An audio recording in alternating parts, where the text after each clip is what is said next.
You're watching HuffPost Live, and this conversation is presented by Monster, where you can search millions of jobs to help you find better. Now more than ever, Americans with a passion for working with their hands can find many different ways to turn their skill set into a career, from carpenters to craftsmen to mechanics and machinists. While the reasons vary, the numbers certainly bear out the choice. According to USA Today, nearly 40% of all job growth in the next 2 years will come from these types of positions. And joining me now to talk about the rewards of working with your hands and how to manipulate this into a career, we have a great panel, starting with Amber Melendez, a journeyman ironworker here in New York. We also have Monica Rhodes, the Hope Crew Manager for the National Trust for Historic Preservation. And here on set, we have Travis Simon, a sign painter based in Brooklyn. This is so exciting. I love this so much. Travis, I have to start with you because you had a love of art and lettering from a very early age. Did you ever think you'd be able to make a career out of it? I didn't. I prayed and hoped I would, but I'm astonished every day when I wake up and realize what I get to go and do for work, because I love working with my hands, and I really couldn't ask for anything else. All right, so let's talk about the actual art of painting a sign painting. What do you love about it? I mean, everything. I love having my hands on things. I was taught from a young age to build things by hand, and there's a craft and a love that goes into things that you make by hand, and you get a lot of that out of it, and what you put in is what you get out. So it's kind of like I steer away from computers and things because I could spend a year on a computer and not get out of it what I get out of 10 minutes working with my hands. So right, there's really an internal brilliance that comes out, and everything is so different from project to project. One day you might be working on a restaurant, the next day you might be working on something completely different. Yeah, every day is different, and that's also what I love about it. Every day is a new job, it's a new beginning, and you learn from each job, you learn from the people you work with, and it's an ever-growing. I think every sign painter out there is, you're never really a master until you're gone almost. You're eternally learning from your fellow painters and from the jobs that come every day. Well, it's interesting you said that you're never really a master until you're gone, because many people would think that something like sign painting is antiquated. When you mentioned computers, many people who have your type of talent now, especially young people, might think, well, okay, graphic design, computer design, those types of things. What do you think it'll take to get more young people to realize that this is not a dying art, this is a burgeoning business? Yeah, it's hard. It's really just the awareness of it. I mean, luckily now we're in a somewhat of a resurgence of sign painting, so there's a lot more people doing it now, and it's kind of bringing a little bit more attention to the trade in general. But at that, it's one of those trades that looks a little daunting from first glance, where you feel like you kind of got to know someone to get into it, or you got to do it right, and you got to do it justice. So it's somewhat intimidating, I think, for a lot of newcomers to look at as an actual career where they can make money at. But if you really love what you're doing and love working with your hands and you love art, I think it's a great trade to go into. And it's opposite of a computer. So for anyone out there that's discouraged and wants to really get away from the digital world or anything, it's right there for you. I love it. Anyone can learn. Anyone can learn. That's what this segment's about. The computer's great, okay? The computer gets us a lot of things. The computer is bringing us this great panel to explain how, look, there are careers where you can be creative. You can use your hands, not just to click a mouse button. Monica, I want to bring you in here because your work brings millennials into the field of historical preservation. Let's talk about that. There's a huge hands-on component there. Absolutely. The program is called Hope Crew, and it stands for the Hands-On Preservation Experience. And it's a new program by the National Trust to connect youth corps to preservation projects all around the country. And we do this in partnership with an organization called the Corps Network, and they connect us to corps like the Texas Conservation Corps to complete preservation projects. All right, so when we're talking about this, when we're looking at this, when you bring these millennials into this environment, what is their first step? Many people at this stage, after all of this education, they haven't gotten a chance to work with their hands. How does their mind change? How does their experience grow with what they think a job or a career can be? Sure. So let me give you a perfect example. We just completed this project down in Natchitoches, Louisiana, called African House. And one of our core members there, named Katrina, she, had an architectural studies background. She, she was in lab. She had an opportunity to do all these types of things with her degree. But what she didn't have a chance to do is to really have an opportunity to work on a historic building. And so this program kind of, like Travis said, it lessens or decreases the barrier for people to get into the field. It's a very approachable field. It's a field that's growing, and we're just happy to connect people to projects. Yeah, Monica, when you talk about that, it's something, when people think of historical preservation, we frequently think of a little old person with the scrapbook. Or in your case, Travis, people think of a little old person painting a wooden sign and hanging it with care. I mean, I come across it all the time. We paint a lot of signs that people want repainted that were painted in the 30s, and they want it redone, or we paint new things to look like they were from the 30s. But I mean, I love what she's doing, because it's such a great entry to bring people into that world. Different types of people. The hands-on world is like, it's so accessible and inaccessible. The accessible version of it is very utilitarian and laborious, and you don't get to see the fun stuff like the preservation work and everything. That's really, you're taking it back to the roots. You're doing everything by hand, and you're doing it the old school way. Exactly. So you're going to learn a lot more, and there's no shortcuts. There are no shortcuts, but especially when it comes to recruiting individuals, right, Monica? How important is it that we take diversity in both gender and ethnicity seriously when we look at these types of jobs that require hands-on development? Sure.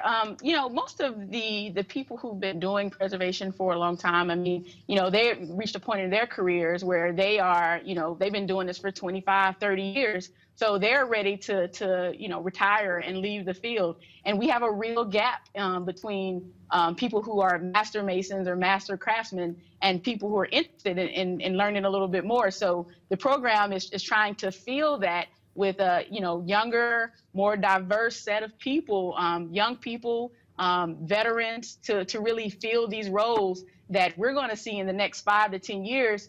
We're going to have a real problem on our hands with people not being trained to be stewards of these historic places. Right, and when we're building a career, it starts so young, so getting people involved, making them realize these are possibilities is super important, which is a great point to bring you in, Ambra, because speaking of diversity, you work in a field that hasn't seen too many women in general, let alone young women. I got tripped up in the intro when I said journeyman, because I was like, she's not a journeyman, she's a journey woman.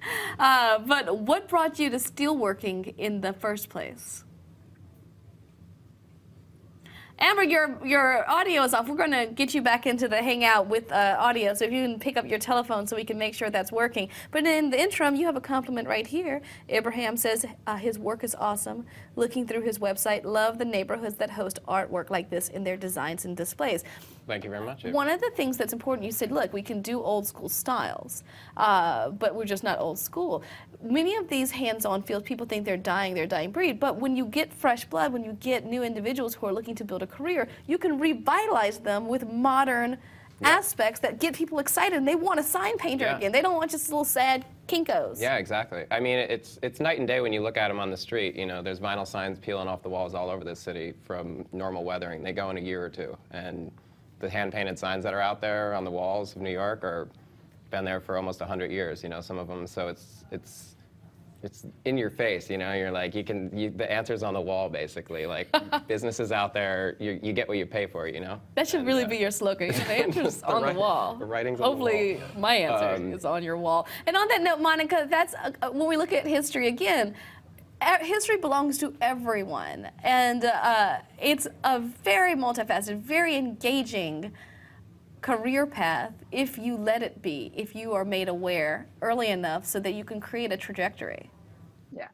Yeah, I agree. I mean, one thing that the National Trust tries to do, and not just the Hope Crew program but all the work that we do, is to show people that preservation is all around you. It's the places that you study, universities, your elementary school.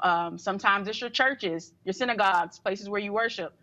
It could be the store that's down the street. So it's the organization by and large connects people to places around them, and the Hope Crew program allows new people to enter the field to actually learn the skills that it takes to make sure these buildings are around for another 100 years.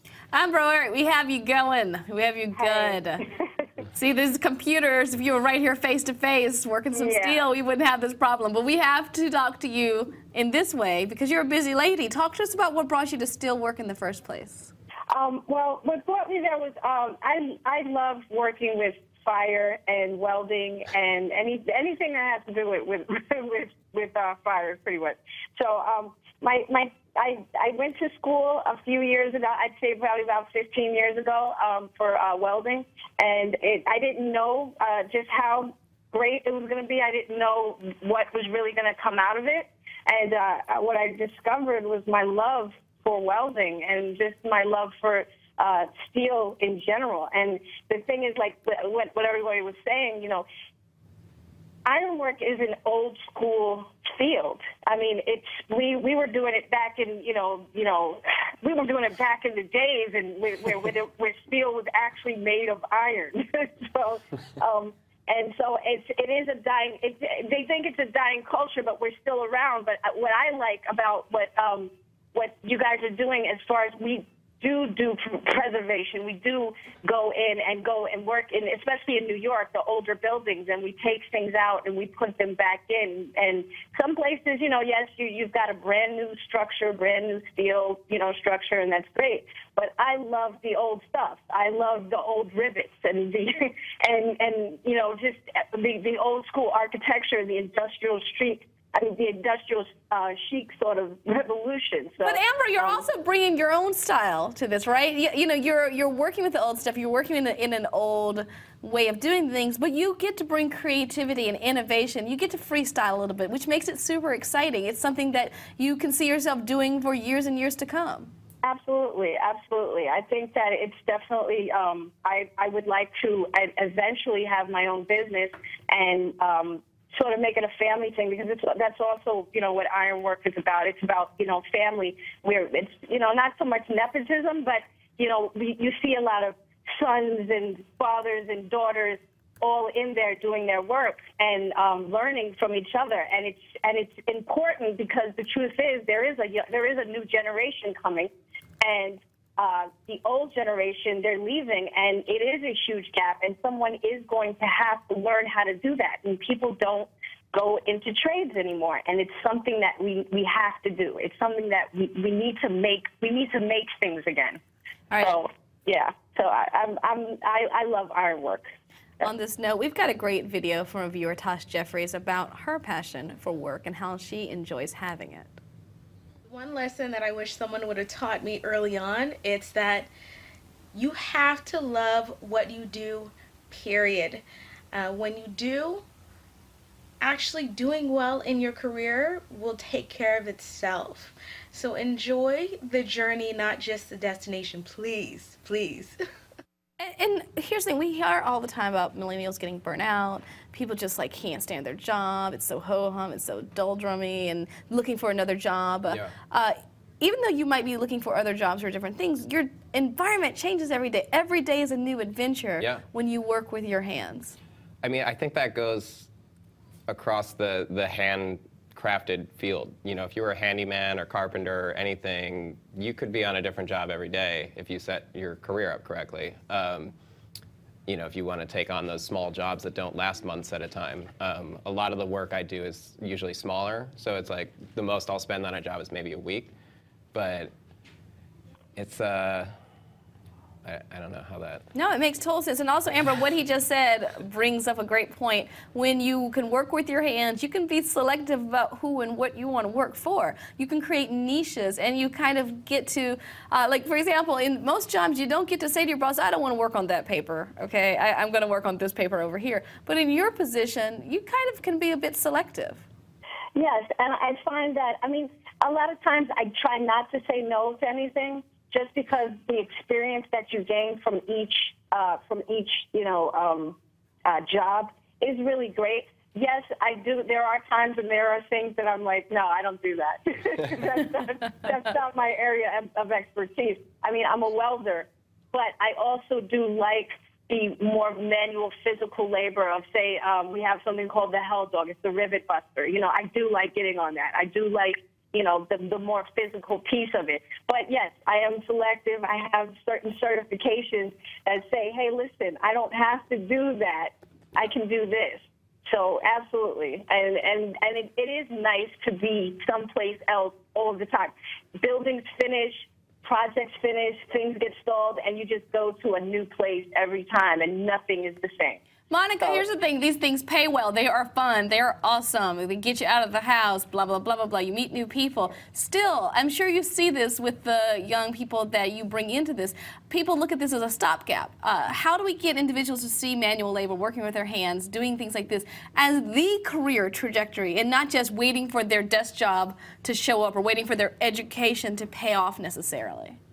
Yeah, I mean, there are historic buildings all around us, and I think you know, having the Hope Crew experience, you know, you don't come off being a master mason or a master builder or have the qualifications that Amber or Travis has, but you have an appreciation and a better understanding of of your built environment. And so, you know, what we want with the Hope Crew program is for people to understand that they can be a part of this conversation. Like they don't, I mean, if you want to go to school and do a 4-year, degree, that's great.